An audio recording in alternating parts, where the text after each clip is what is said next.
I started out being a professional handball player and going to the Olympics. And then at the age of about 25, I realized I had to grow up if I did not want to end up in a low-level job, and I actually wanted to use my brain for the rest of my life.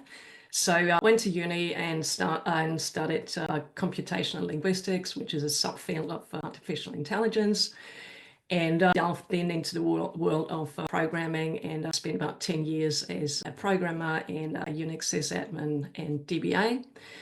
And I worked in Copenhagen, Amsterdam, and Stockholm. I lived in Copenhagen for a really long time, and then moved to New Zealand. And because I had been working Agile since 2003, I thought it was completely normal. This is how work was done.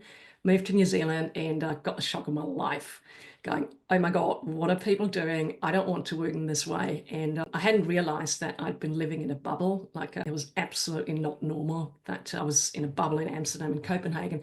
So it was not normal working that way. But what I realized was two things. One, I wanted to keep working that way, so I started to create my own pockets. And the other thing, I realized that I was probably an average developer, but for a tech person, I was pretty good at talking to people. And so I started coaching, started influencers, started building my own pockets. And at the beginning, they were a team.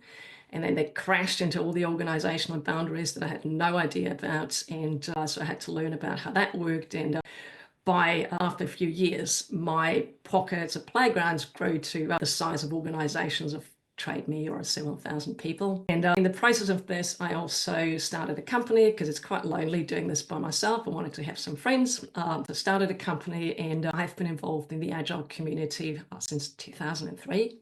I started Agile Valley in New Zealand, which is a meetup group with over 1,000 people, and it's been going for 18 years now.